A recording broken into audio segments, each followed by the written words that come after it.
Right. Coming into focus. We good?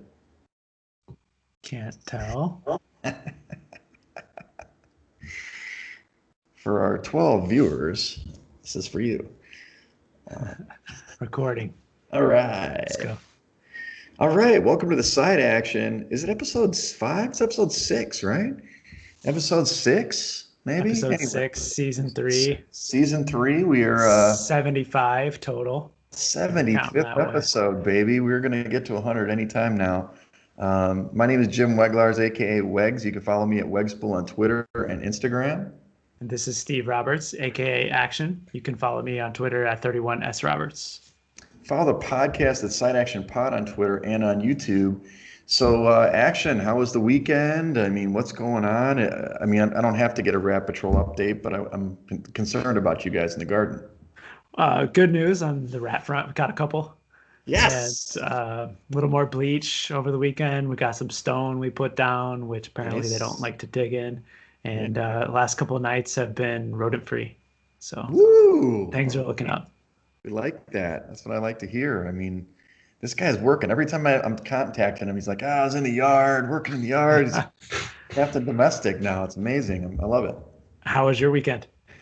Well, as you know, it was a full weekend. I had a visit from a friend out of town. She, is a whirling dervish. That was exciting. Also went out and met a new person for a drink. That was exciting too. Hit some rooftops as it was a beautiful weekend in Chicago. The Shockers did dominate once more. We covered the line again. We destroyed them. What was the final score of this one? It was 46-18. We did hit Wow. my age, which was a little bit of a bet at the end of the game there if we're going to hit my age, but we did. And, so far, so good, 3-0, although your cousin's going to miss this week. Mikey, QB1 through 11, is out of town, so we got to go to the backup, my cousin, Tommy Doherty.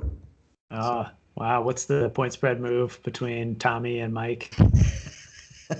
As you know, player switches are usually overrated. In this case, we play a pretty crappy team, so I would say maybe a touchdown difference tops, maybe 6 points. So It's a big I'd say we're move. still minus 21. I'd say with the conversions, I'd say we're probably minus 18-point favorites right now. Cool. With the total definitely in the 40s.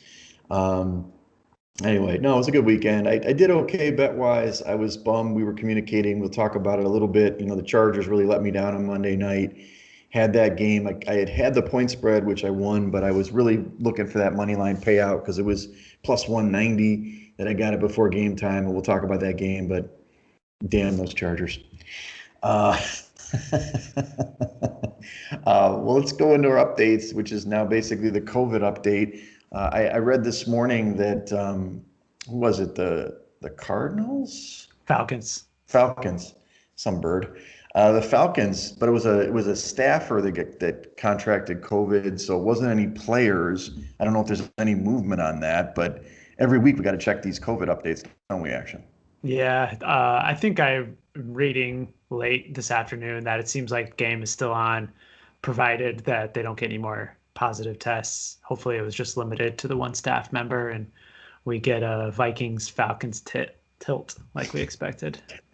Well, we definitely want Kirk Cousins in that noon 1 o'clock start time. That's his Mhm. prime time. So, but other than that, I mean, it's really just a rearranging of the schedule. This week, there's no Thursday night game because of the Bills got bumped with the Titans to Tuesday. Now they're playing on Monday night against Kansas City, so there'll be 2 Monday night football games this week, which is kind of nice. But missing a little football today, which is kind of our normal routine. We tape and I watch a game.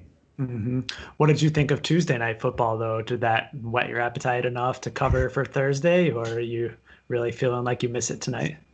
I think for me personally, I like to do my research on Mondays and Tuesdays. This pushed my research into Wednesday a little bit, not too cool. But at the same time, I think for me, I'm much more likely to go to the bar on Thursday than I am to Tuesday. That's just me, America. Don't stop you from drinking, but I definitely go to a game and watch, go to Four Shadows or something on Thursday and watch the game versus a Tuesday. It's just a little different experience. I kind of coast into the weekend on Friday and then I'm hitting the Mhm. Shockers field on Saturday. That's just my routine, Action. The one scheduling quirk that I think is different from any normal football season is you now have the Titans who are coming off a Tuesday night game and having to turn around and play on Sunday, Yeah, which is abnormal because their opponent is on regular week rest. Houston sure. Texans played last Sunday, and they have a 2-day advantage against Tennessee. So it'll be interesting to see if that plays into the number at all. That's true. And to that point, I mean, they were making the point on the broadcast that they hadn't practiced in 2 weeks. I'm not sure that's entirely certain, but I mean, Tennessee looked sharp. They looked really good, but Lawan got a little dinged up. There's going to be a lot of guys that are probably not going to be ready, or at least not 100% come Sunday. Mhm. You're right. Right. You're right. Well, let's review week five. The recap. This is a little bit of a flip from last week. The home teams came back. They won 9 out of the 14 games played. But it was weird. The dogs were covering this week. Action. They were 9-5 against the number. So only 5 favorites covered, despite having a lot of home winners, which maybe there were a lot of road favorites, I guess, or something. But our totals are starting to even out finally. Maybe Vegas and whoever's making these numbers is starting to get smart. We were even 7-7, at least the way I graded them this week against the numbers. Yeah, it seems like the totals are starting to even out a little bit, but I think it's still a little bit higher than average in terms of these numbers that are on the board. You see a whole slew of games this week that are in the 50s again, and the high point being the Chiefs and Bills. 57, I think, is the latest total I've seen, which is a massive number. It is. I still remember, what was it, 2 years ago when we did our first, side action live event. We were doing near your place. Was it West End or something? Is that Hmm. right? And then Yeah. that was when the Chiefs played the Rams. I think that number opened around this number, 57 and a half. And we were like, that's crazy. Of course, Broccoli Bob was betting it live and it almost hit 100. Or I think it might have hit 100 or 98 or Yeah. something. But I mean, to your point, this 57.5, 57 and a half is a normal number now. That shouldn't be a normal number. So it is a little bit strange to see these totals up, and a lot of these scores are higher. Well, let's talk about some of these games. My guy, Chase Claypool, who factually, I had him on my team on one of my squads, and then I dropped him. Of course, I got him back this morning. But he scored 4 TDs for Pittsburgh, and they got the big win, 38-29 against what we thought this was going to happen with the Eagles, but they hung in there in this game. Yeah, I mean, I think that we picked Pittsburgh, Yep. obviously, and I think we both agreed that it was kind of a lucky cover there in the end. Philadelphia was hanging right with them, and Carson Wentz played better than he has been the first couple of weeks of the season.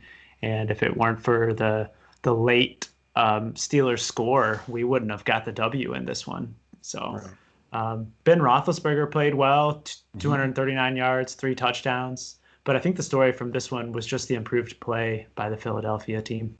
Right. I don't know if you noticed, I don't know if you got to watch the game much, but they started using Jalen Hurts a little bit, almost like a, dare I say, a Taysom Hill package, where he Hmm. came in, he actually threw the ball once, he ran the ball another couple other times.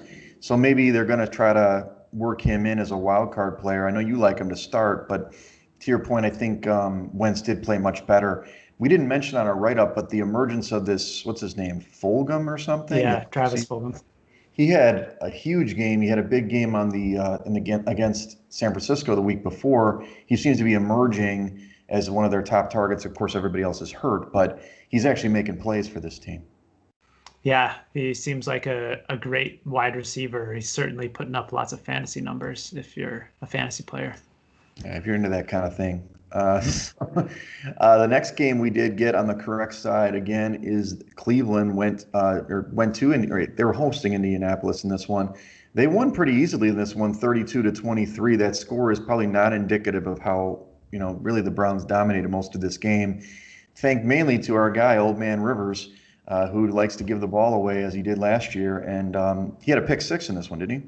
Yeah, threw a pick six, another interception as well, and just not a good game from Philip Rivers. I think that the Colts need to really rely on the run game You if do. they're going to be a high efficiency offense because Philip Rivers he's throwing balls into the turf and he just can't make those throws that he used to.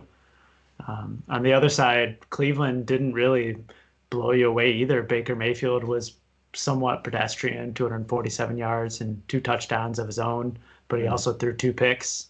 And the run game, I think the run game took a little step back. I was a little Kareem Hunt didn't quite have the game that I expected out of him, even with Darius Leonard missing in the middle of that Colts defense. So Right. that's something that I took away from this game, with Cleveland turning the page to play against Pittsburgh, who has the #1 rush defense in the league.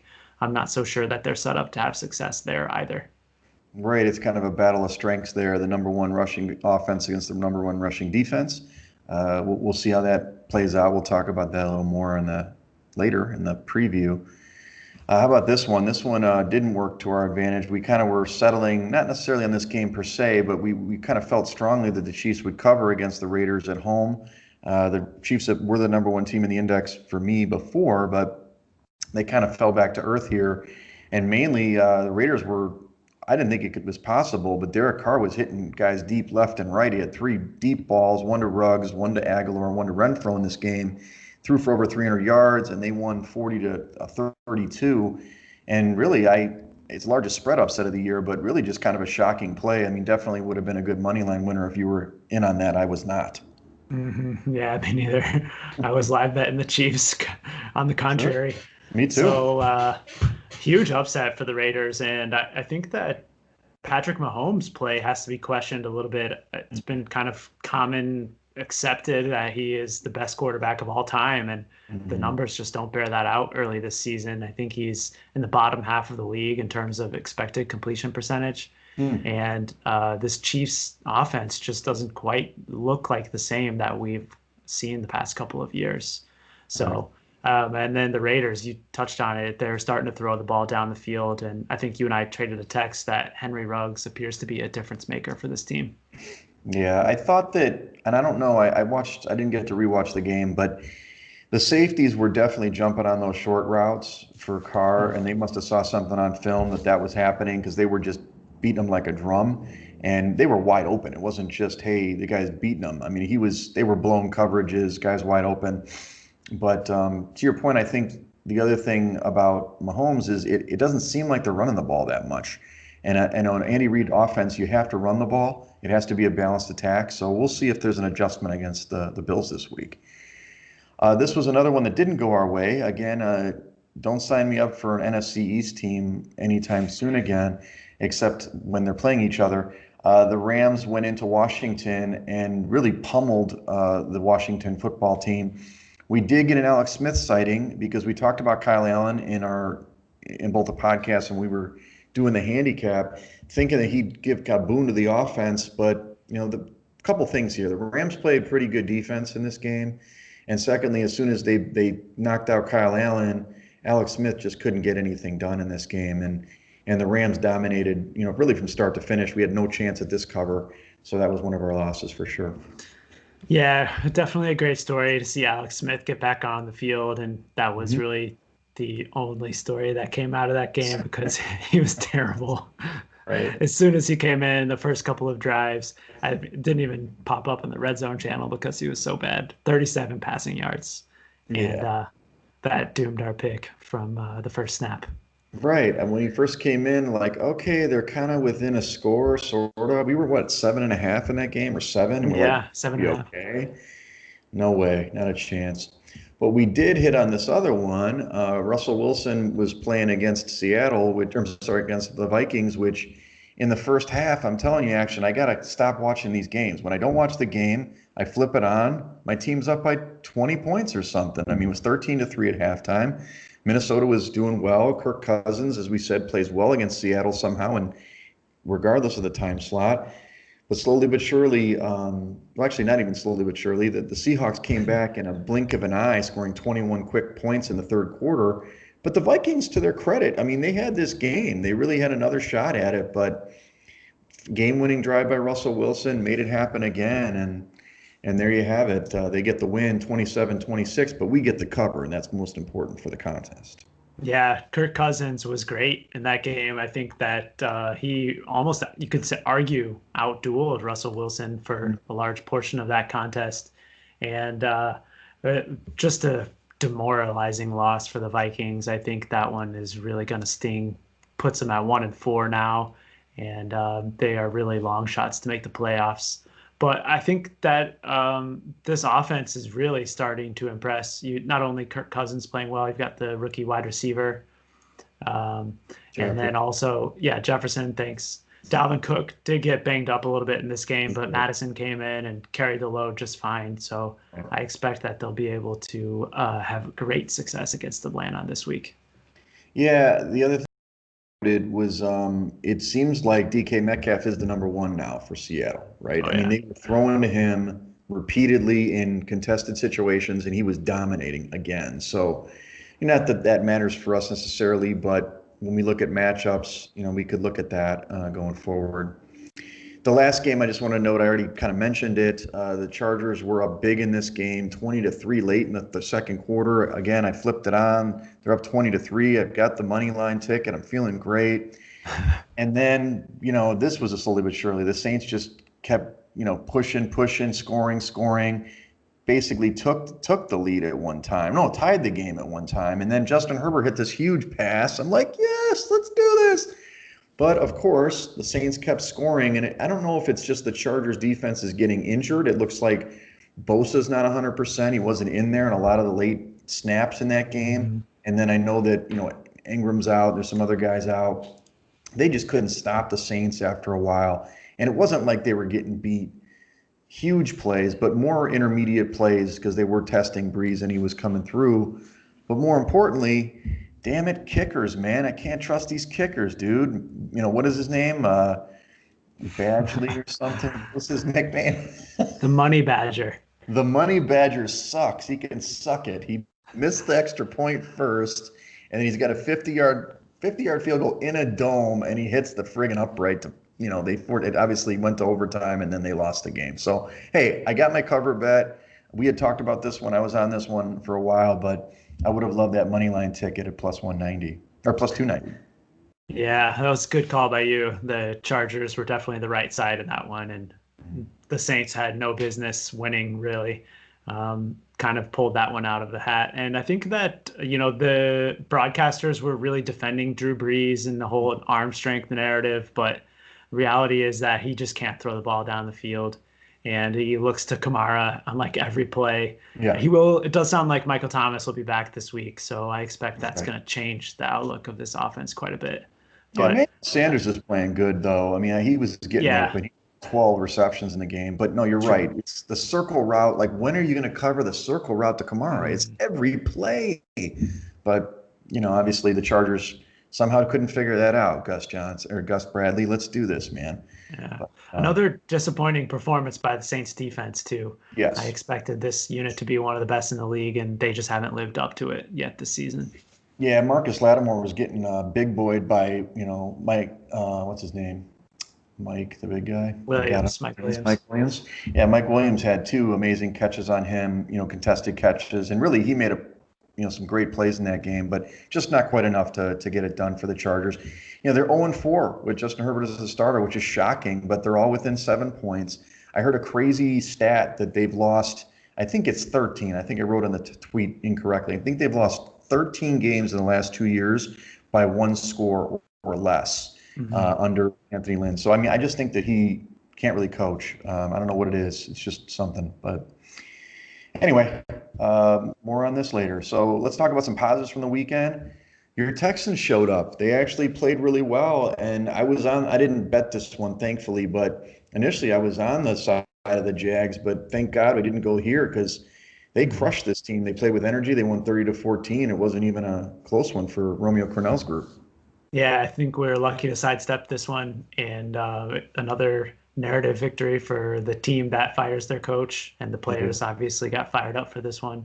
And I think that might be something that persists. This seems like a good J.J. Watt-led group can really kind of fill the void of the missing coach now. About Bill O'Brien gone, I don't think that Crennel is really the motivator type. So I kind of look for some of the leaders on this team to continue that momentum. Right. The other one is the Panthers. Man, this team has played really well without McCaffrey. We talked about them last week. We didn't pick them, although the consensus did. And they came through again, and they won outright 23-16. Now they're actually, they're 3-2 ATS on the season, but they've won their last 3 straight as an underdog, and obviously against the spread as well. So this is a hot team, at least from a betting perspective. Yeah, and the young defense is performing well too, which I think was supposed to be a, kind of a downgraded unit, but it seems like some of these young players are playing well. And Matt Rule and Joe Brady can obviously coach, so I think there's a factor there too. Absolutely. The last one is the Titans. We talked about them briefly. They came back and they look great. They killed the Bills. I'm not sure what was up with the Bills. Josh Allen, my guy for president and MVP, did not play super well. But more importantly, early in this game, it wasn't looking great for Derrick Henry. They weren't really feeding him the ball, but Tannehill did his thing, and they created a lot of turnovers in this game, and somehow they were the dog in this matchup. I thought that this was one of the ones I definitely would have picked in the contest for the Titans, and they actually get their first cover on the season, and this is obviously the dog in this case, and they won 42-16. Yeah, I actually ended up on the Titans myself. And one thing that I am certainly going to start trying to incorporate into my handicapping is the scheduling quirks, especially this season. When you thought about it, I think you and I traded some messages over the weekend about the Bills just being in this kind of interstitial space where if the Titans game got canceled, they were going to have to play the Chiefs on Thursday tonight. And they actually didn't find out about the game being scheduled until sometime on Sunday. And obviously, in today's NFL, these coaches need time to prepare for their opponents. And it was pretty clear that they weren't ready to play the Titans on Tuesday night. No, they got smashed. So yeah, we'll see how this. I mean, this you talked about it. There's different scheduling spots, and that definitely affects even and NFL players are creatures of habit, right? And the other thing was the Titans have been sitting around chomping at the bit to do something. They look like it. They were ready to play. So we'll see how that affects other teams like New England this weekend, for example. Okay, so now the negatives. Dallas. Wow, this team is incredible. I mean, we obviously have talked ad nauseum for 2 seasons how bad this defense is, but they came out slow again. Down 17-3 at one time in this game. They did roar back behind Dak Prescott, but then of course he had the unfortunate injury where he's out for the season with a compound fractured ankle. It was horrible. But Andy Dalton stepped in and they made it happen. But this team now is 0-5 ATS this year against the spread, and this is actually the first week they're going to be the dog in the matchup, which we can talk about. But they've been favored in all these matchups, and they're 0-5. Yeah, I think that obviously unfortunate to lose Dak, but Andy Dalton, pretty good backup, especially when you compare him to Alex Smith, a little bit higher. But I think that you kind of hit it spot on. Not to say that losing Dak is a good thing by any means, but you got in the notes here that Dallas is going to have to be a little bit more conservative now, and that actually might help the offense because this team does not lack for weapons. That's for sure. Exactly. I mean, maybe they won't come out and fumble the ball every third play. It's just you got to play a tighter game. You got to focus on ball security. The other team, the 49ers, man, this team looked terrible. Maybe the injuries have caught up with them. Jimmy G did play in this game for a while. Then he was benched because he was bad. He didn't look ready. He was thrown off his back foot. Wasn't sharp. And they put in C.J. Beathard, but it didn't matter. And this was a game we actually really considered for a while, and I don't know why we backed off. Now Miami 43-17 winners. This makes the 49ers 0-3 against the spread at home. It's really weird. This team's 2-3 now, and they've lost all 3 games at home, which is unheard of in the NFL, let alone for the 49ers. Yeah, and 2-0 playing at the Meadowlands in New York. Maybe they should flip-flop there and play all their games there. But I think the defense is really the one unit on this team that has been well below expectations. That they lost their entire defensive line now, with included in a couple of injuries. And last season, the peak performing unit was that defensive line. So I think that changes the dynamic quite a bit. You do see some of the offensive weapons that are coming back. Kittle's back in the fold, and it seems like Mostert is going to be back healthy as well. So I expect that the offense might pick it up a little bit. It's their defense that I question mainly. For sure. And the last one is the Falcons stink. This just in. This is hot off the presses action. The Falcons suck. They start 0-5 for the first time in forever. They finally fired Dan Quinn. We've been talking about this for about a year and a half now. They lose 23-16 to Carolina. Interesting. We'll see if this same effect happens. They're going to be traveling to Minnesota. Maybe they get a bounce effect, but I don't know if it's only Quinn in this case. It seems like kind of a general malaise of this unit, but that team is just garbage. Yeah, Raheem Morris now stepping in as the interim head coach, who was the defensive coordinator, and clearly the defense is not the strong suit of this team. What they give? He was terrible in Tampa too. I don't understand why they put him in charge, but who knows? I mean, they also got rid of Dimitrov, the GM, which is probably a good idea too. Clearly, the guy doesn't have a good training staff for this team, or he can't draft defense anymore or something, because their defense is just terrible. Yeah. Okay. Well, I'm going to let you review the injuries as I plug in my computer. Okay. Dak Prescott, we touched on, broken ankle out for the season, really tough. Dalvin Cook obviously picked up an injury this week with the groin, missed pretty much the entire second half, but Alexander Mattison stepped in his place. Keenan Allen went out in the first half, which didn't help your Chargers bet, but Mike Williams is there to step into his place, and I did see that he's questionable for this coming week. And a couple of big defensive injuries. Today, news came out that Kawan Short, the defensive tackle for the Panthers, is going to be out for the season with an upper body injury.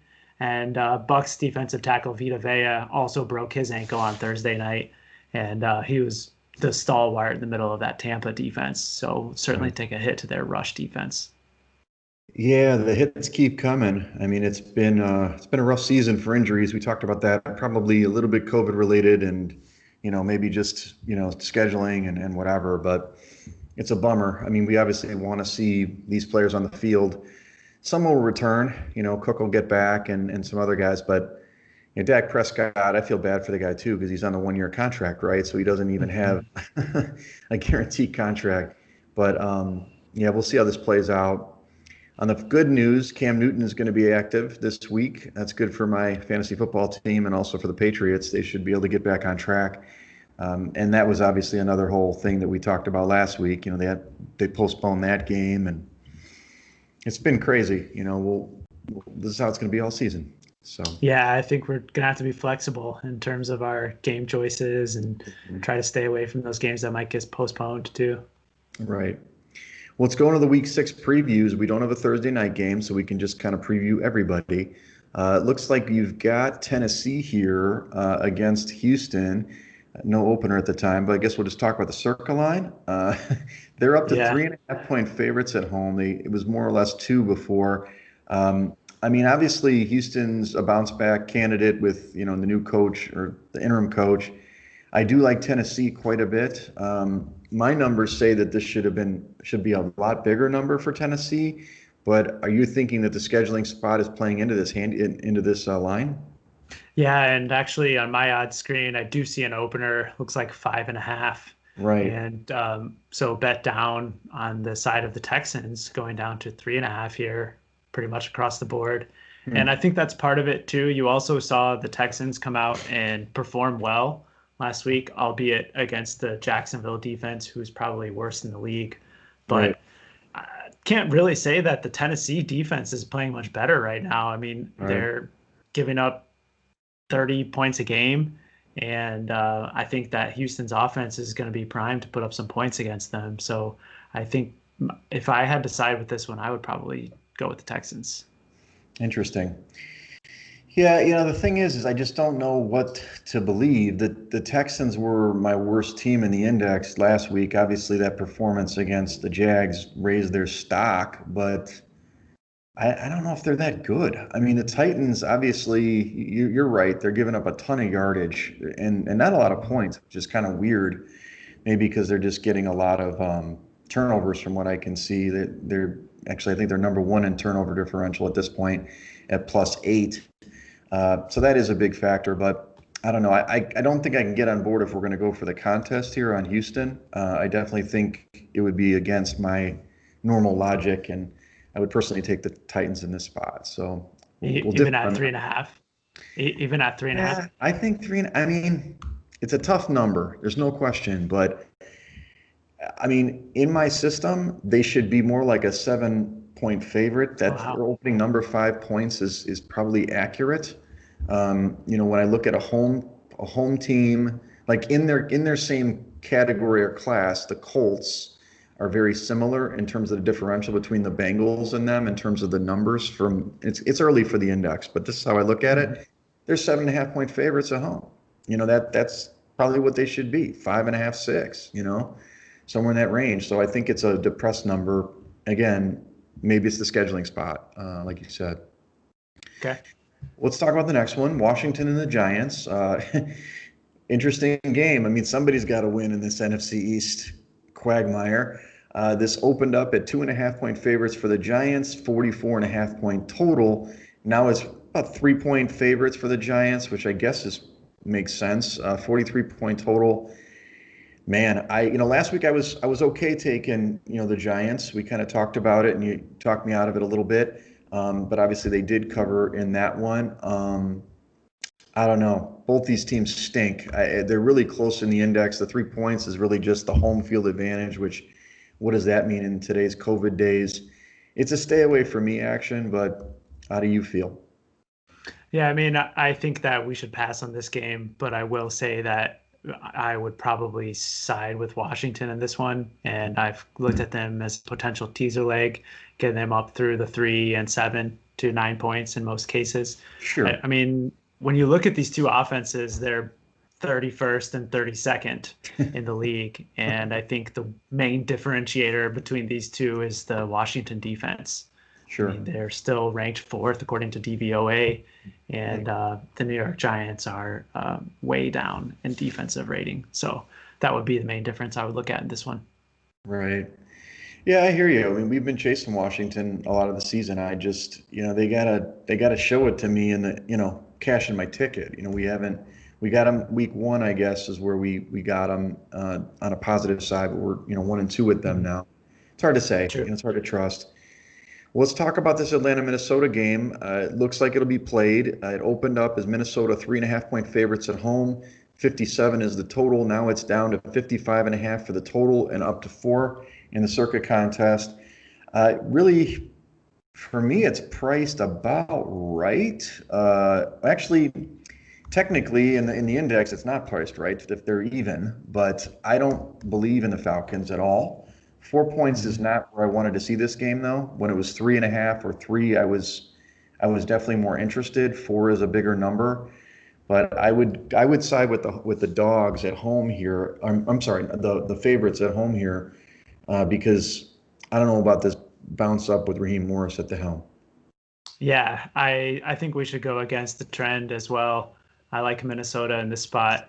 I think that you're facing off against the 31st ranked pass defense in the Atlanta Falcons, and Yep. we just talked about in the opener how this Minnesota offense has been turning up in the past couple of weeks. Hmm. Kirk Cousins is playing at 1 o'clock as well.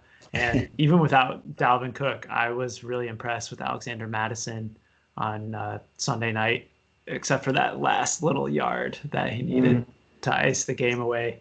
Yeah. Um, but I think that the Vikings are going to put up a lot of points in this game, and I would be interested in backing them. Well, and with the index, we talked about this. For me, it's my index, not actions. I haven't been able to incorporate strength of schedule here. I think Minnesota's actually played some tough teams. Obviously Seattle, they played the Colts. They played some good teams, and they've played them in some cases tough. The Colts were not a tough game for them. Mhm. So I'm waiting for them to put it together. Maybe they won't. Their defense isn't so great, but I just don't trust the Falcons. And let's see. We'll probably be wrong. They'll play the best game of the year, and Julio Jones will return and play great. But I'll believe it when I see it. I'll take Minnesota. Uh, Julio did miss practice on Wednesday too, so I know that's been like every week in the last couple, but something to watch. sure. All right. So in this one, we've got the Bears are going to Carolina, the darlings of the league now. Carolina is a 2.5 point favorite on the opener. 44.5 was the total. It's kind of been bet down to 1.5, at least for Circa, which is about consistent when I see at Rivers. And that total still at 44.5.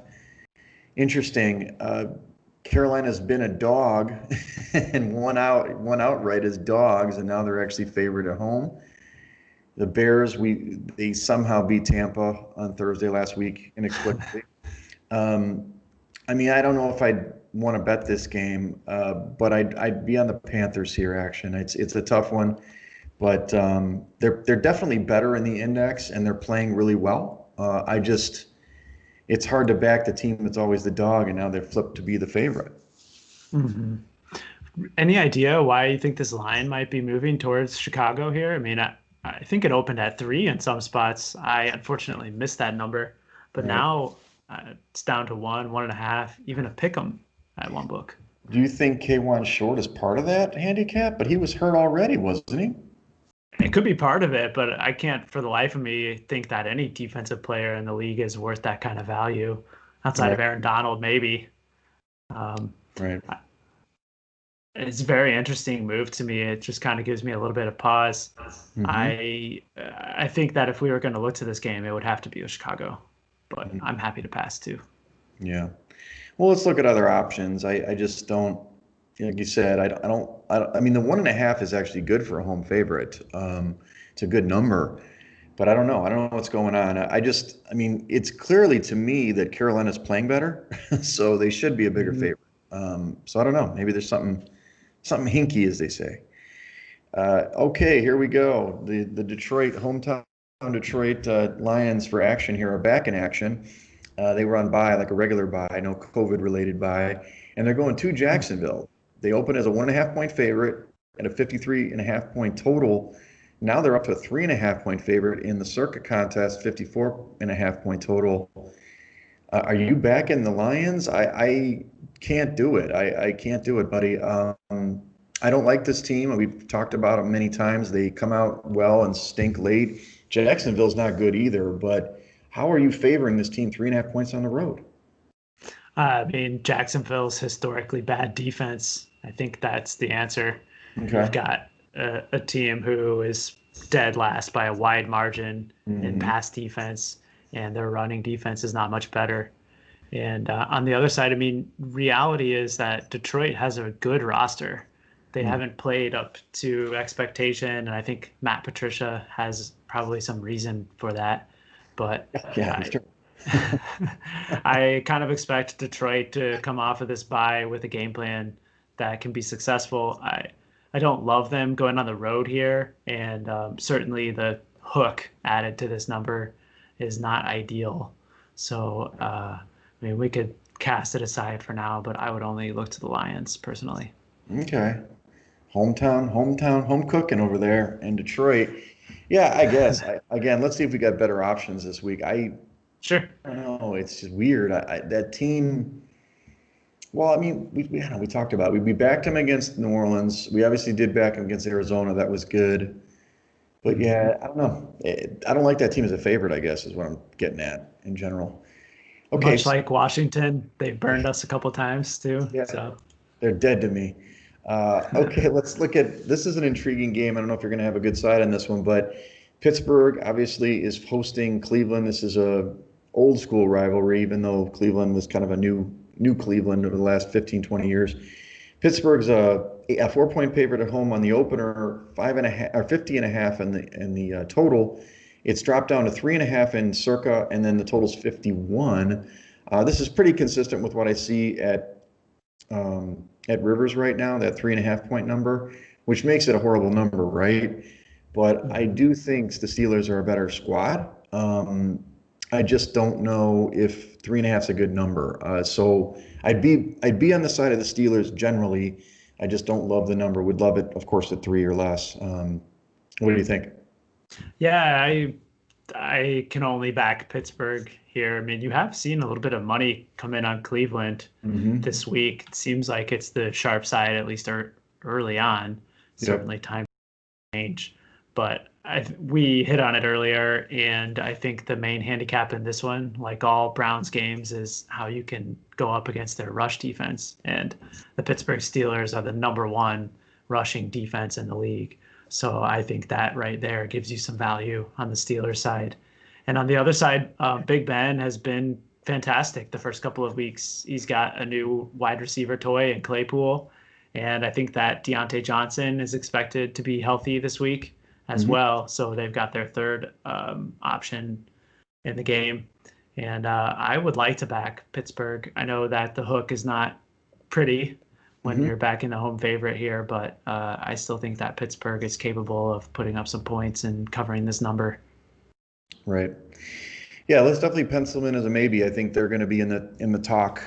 We do it Saturday morning because I do like Pittsburgh in this one. So we'll see. One of the things I did read, I don't know if it's meaningful or not, but I guess Beckham has an illness today, undisclosed illness, Mm. whatever that means. I don't think it's COVID related. It's just he got sick. So he's actually played much better this year for Cleveland. I know that I've not been an Odell Beckham fan in the past, and he's come through. Like last year, I think it was garbage for the Cleveland, but it seems like under better coaching, he's responding and they're really involving him, and he's played really well. If he's out of that game, then I love this number, but we'll see. Yeah. Baker Mayfield also was limited practice Wednesday, got some x-rays on the ribs, I know. And even if he plays, he certainly won't be 100%. And going against that nasty Pittsburgh defensive line certainly won't be helpful. And the backup in Cleveland is Case Keenum. So I'm not sure Ooh, if that moves the needle at all. not for me, uh, but in my direction, right? All right, next one is Cincinnati is going to the Colts. The Colts open as an 8-point favorite, 46 and a half total. Now they're at 7.5 point favorites, still the same total. I mean, I tried to talk into Cincinnati last week, which was a bad move on my part. They got crushed by Baltimore. You were definitely right on that one. Uh, They scored a field goal, though. Did you see well, they that, did. Wegs? Yeah, 27 to Yeah. 3. Joe Burrow was exposed, but I don't know if the Colts, defensively, the Colts are really good. We've talked about that. I mean, they got a little bit beat up against Cleveland, but it was mainly because of short fields, and overall, they kind of wore down over the course of the game. I don't think Cincinnati could do the same thing. So Mhm. I can't really back the Bengals in this spot after last week, but you could probably talk me into it. I'm not interested in the Bengals. Joe Burrow had a couple of good weeks, and I think the media train got a little bit out of control, which Mhm. led to a little bit of decreased value on them. So I'm not interested in them at this time. But on the other side, the Indianapolis offense is not a team that I want to lay 8 points with. So Right, I exactly. think we can cross this one off. All right, we're definitely eliminating matchups this week action, cutting it down. Yeah. So let's talk about this one. Baltimore is going to Philly, the improved Philly at 1-3-1. Baltimore's a 7-point favorite on the road, 48.5 point total opener. Now it's 7.5 points in the contest and 46.5. So the total went down, but the spread went up a little bit. Philly did play better. 7.5 is a big number for any game. Baltimore is a resounding favorite in my index. Don't know if that's correct. I mean, Philly's a weird team. They played really well in San Francisco, but we see what they are, and they played pretty good last week. But Mhm. the Ravens against teams that are not elite seem to be they just crush them. So I don't know. I'm basically saying I probably would take the Ravens over the Eagles in this one, even with the 7.5. What do you make the number then? I think it's Much accurate. more? I think it's about Okay. right. I think it's really really close to that number. I mean, they're the biggest difference in the index, which would typically mean that a home team would be about 10 points. It's around 7. I think that original opener was a good number at 7. 7.5 is I hate the hook, but Mhm. so you back Philly in the spot? I would probably look that way at first blush. I think the thing that throws me off is this concern about Lamar Jackson Mm, and his appearance on the injury report.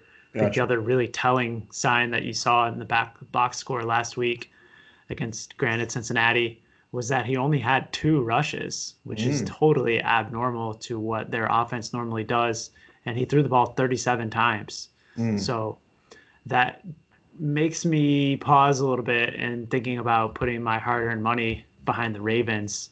I'm not Sure. sure that I'm interested in Philadelphia the way they've been playing, although the last 2 weeks have been positive.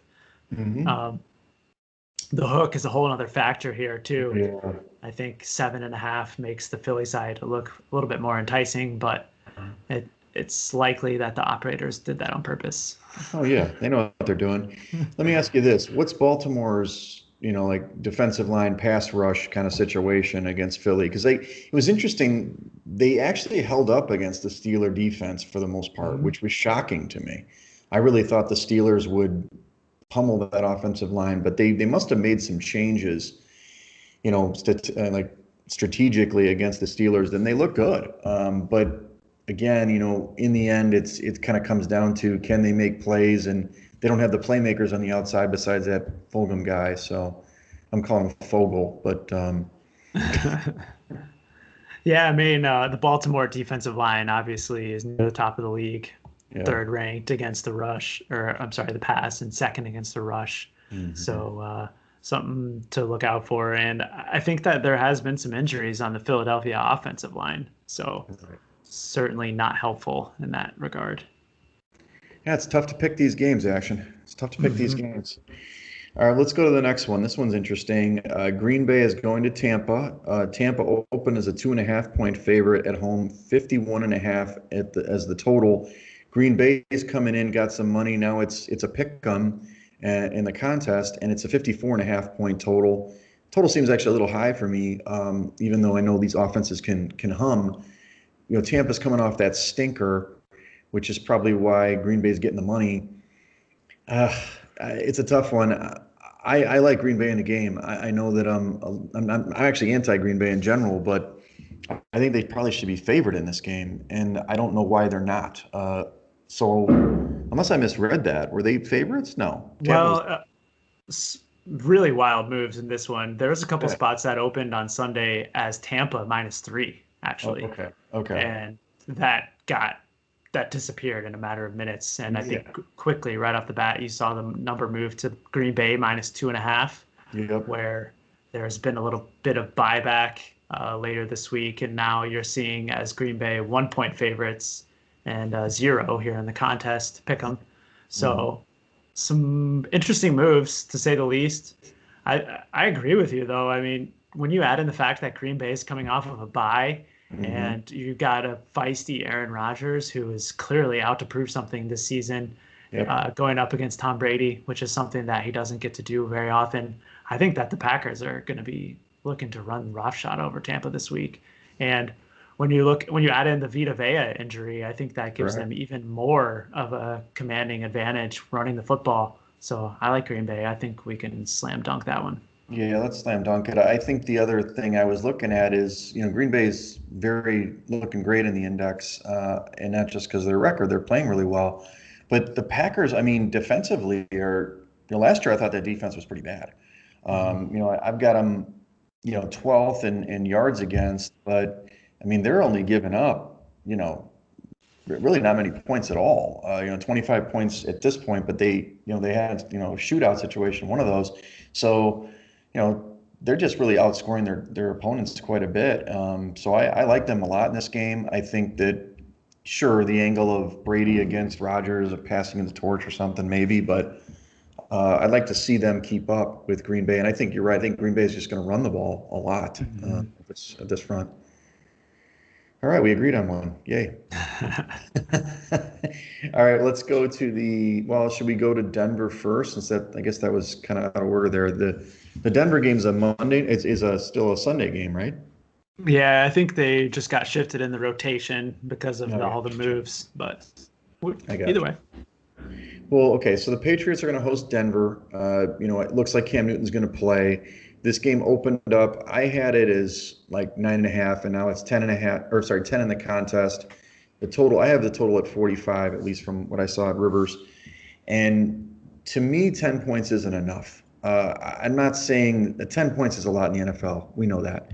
But I just kind of feel like a week preparation for New England, obviously all this stuff, this turmoil, usually doesn't affect Patriot teams, to be honest with you. They come out and crush. Plus, you're going to have Cam Newton back. I don't know who's quarterback for Denver. I like the 10 points. Personally, I definitely would lay that.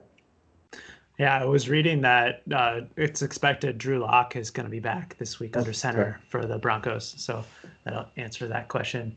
But I agree. I think that the big factor in this one is Bill Belichick and what he has probably been sitting at home concocting for any Denver's quarterback this week. And I think that the Patriots defense is going to romp in this one. Cam is kind of he's obviously a factor, but him coming back, I think, is a much less handicapping angle than is the Patriots defense. So Right. I'm with you. I think we could lay the points here. Okay. Let's put a little green slash on that one. I like it. We'll see how that goes, but I feel good about it. All along, I was like, they moved this game. You basically gave them 2 weeks to prepare for this team. Give me a break, Yeah. you know? Yeah. All right. Well, now let's talk about, I guess, the Monday night. No, the Sunday night matchup. The Rams are going to San Francisco. San Francisco's, they opened up as a 3-point favorite. I don't know when that was, and a 49-point total. Now it's flipped over where the Rams are the 3-point favorite in the contest and a 50-point total. Am I missing something here, Action? I mean, the Rams didn't play well against the Giants. And actually, the Giants' defense isn't that bad. We didn't talk about that in that game. But how can you? I mean, 3 points makes sense to me. I guess it's just because they're home. San Francisco is sucked at home. I don't know how you don't back the Rams in this spot, especially at the 3. I know it's a road game, but I don't know. I just don't see how San Francisco is going to beat this team. So I don't know. Maybe I'm wrong to think that way. What are you thinking? Man, this one really gives me pause Okay. because you've seen all week that a lot of sharps are snapping up those 3.5s with the Niners, and Mm, I think that's probably warranted, but it's certainly a much different handicap when you're talking about 3.5 versus 3. yep. And um, this is probably their Super Bowl. I mean, I know Yes. they just lost the Super Bowl last year, but uh, in terms I of get, the division and the San Francisco's opportunity to make it back to the playoffs, I think this is the game that they have to win, yep. and that kind of gives me a little pause in this one. Okay. In terms of the matchups, I do agree. I'm not sure that the San Francisco defense is set up to on Goff, and that's really the playbook to disrupting this Rams offense. So I Mm, think that there's going to be a ton of points scored in this game. I like the over quite a bit. okay. 51 and a half. It looks like still some value there, Hmm. but I'm not sure that I'm interested in either side. What do you Okay. think? Well, I mean, if you want to stay away, I'm okay with it. I think we've got some other options. I mean, like I said, I would back the Rams. I think the narrative Okay. you're laying out makes sense. It's kind of like a must win, kind of like what we had Philadelphia going to San Francisco a couple weeks ago. There's just get these situations where teams have to win, but at the same time, I mean, the Rams are better than this team right now. It's just hard for me to understand. I mean, granted, laying 3 points on the road typically is a big number, especially against the NFC champs. But this isn't. It's a shell of the team they were. Yeah. So we'll see. Okay. And you said it, they're already 0-3 at home this Yep. season, and historically they haven't had a big home field advantage at Levi's either. So Right. uh, let's look at the matchups. I'll highlight it. We can talk some more Saturday. Okay. All right. So then there's two Monday night games this week. You've got Kansas City going to Buffalo. So it is a travel spot for Kansas City. Buffalo, of course, has this you know, I guess it's normal rest as they're going from Tuesday to Monday and kind of got embarrassed on Tuesday night. They're 3.5 point favorites. The Chiefs on the road here. I've got the opening total. Actually, I don't know what the opening total is, but I'm seeing 55. Some places you said it's 57 and a half. Others right now in the contest, it's still 3.5 for the Chiefs. And the Chiefs didn't play well, that's for sure. But neither did the Bills. This is both these teams have to bounce back. I'm not really sure what to say on this one. I mean, 3.5 points isn't that much for a Chiefs team when they're playing at their top of their game. The Bills, I'm trying to think this through, man. I mean, the Bills obviously, I don't think the Bills' defense has been as good this year as it was last year, No. which is kind of surprising for McDermott's team. It's almost like because they're scoring more points, they're not playing as good a defense instead of doing both. And I don't know if they can stop the Chiefs. I would probably side with the Chiefs. I know I'm like Mr. Favorite, Captain Favorite over here this week. Yeah, I mean, I think I told you I was ready to lay the wood on Buffalo plus the 3.5 if they were playing on Thursday night. Of course, that Mm, was when Kansas City was on short rest. right. But I agree. I think that I'm probably backing off that stance quite a bit right now. The Bills' defense has certainly been underwhelming, 27th ranked now per DVOA. Right. But I think they've also had some injuries. I mean, the linebacker Milano has been out a couple of weeks, and then Tre'Davious White was out this week. So I think that's probably not helping their cause. But I'm not sure that I want to back Kansas City with the way their Right. offense has been playing either. I know. It's like, ugh. Well, we'll see. I mean, obviously, they got embarrassed, last week, meaning the Chiefs. Well, they both got embarrassed, but the Hmm. Chiefs, obviously defending champs, they've got to rise up. And this is really, as bad as it was to lose to the Raiders in division and everything, this is one of the teams that they're going to probably have to face in the playoffs. So it's another playoff, faced off like True. they did against the Ravens, and they played really well there. Well, we can talk about it later. We have a couple of those to do, but I would probably do Kansas City over anybody versus Buffalo. I don't know if I could do that. Okay. Um, the last game is the second Monday night game, the originally scheduled Monday night game. You've got Arizona traveling to Dallas. Dallas, of course, opened up as a 3-point favorite. I don't know whenever that number came out. And then it's a 52-point total. Now it's flipped over. Arizona's a 1.5-point favorite on the road. 54.5 is the total. I've probably already written this somewhere. I'm all over Dallas. It's weird to say that. They're 0-5 against the spread, but this is a mistake. Cardinals aren't that good. They haven't beaten anybody, and it looks like San Francisco's no good either. Um, and I don't like them being favored on the road. They've been bad in that spot so far at Carolina. They did cover last week against the Jets, but the Jets are terrible. And I just think, like we talked about, the game plan for Dallas is going to be a little more conservative. They're going to rely on that, Zeke a little bit more. They're going to set up play action, and maybe the defense, because they won't be out there every 10 seconds, they'll be a little fresher against this Arizona team. But talk me out of it, Action. No, no, I love Dallas. I'm all over them as well, heavily invested already. I plugged them into as many teasers as I could find just because I Sure. knew this number was going to move. I got a couple of them at up to 8.5, which I Oh, think nice. is a phenomenal side for teasers this week. Sure. And the biggest part of this handicap is just the overreaction from the move to Dak, from Dak to Andy Dalton. I Correct. think those threes on the Cowboys side were probably with Dak. Yeah. And now you're looking at a game that's moved like 5.5, Right. even 4.5 points. And that's just way too big of a move from Dak to Dalton. And that right there is the handicap. Right. And I think actually Dallas is going to win the game. So I mean, it's kind of like Hmm. I'm going to probably look at a money line situation. It's only 1.5, but to me, I think they're going to win this game. They have to win the game, and because well, they don't have to because the NFC sucks, but it's definitely a spot they should win in the NFC in general. For the standings and just to get back on track. I think if they start losing a game like this, even if Pittsburgh, who is it? No, the Ravens beat Philadelphia. It just sets up for, this is a game they can gain in the standings, I guess is what I'm trying to Hmm. say. It's a spot that they need to move ahead. So I don't like McCarthy as a coach. If he has any coaching skills, he rallies the troops and gets this team to play really well this week without Dak. So we're on the same side. I love it. Yeah, All right, well, let's go over our Circa spot. there is one Oh, more yeah. game that One more you game? missed, Miss probably it. for good reason. It's Oh, because the boy. Jets are involved. Oh, Jesus. Oh, there it It is. got Yeah. it Oh, got that. rescheduled, so Correct. Got it. we Yes, of probably course I don't have did. to talk about it though. Well, we can if you want. I mean, Miami's an eight. They're a 9-point favorite in the contest. Total of 47. The Jets are going down to Miami. They did fire Adam Gase, right? Oh, No, no, that's they news to didn't. me. I'm sorry. No, they Uh, didn't. Okay. okay, I mean, these coaches, like we mentioned them on the you got podcast, they get fired the next week. So Adam Gase they will get should fired fire. after this week. They They should. should fire. Yeah.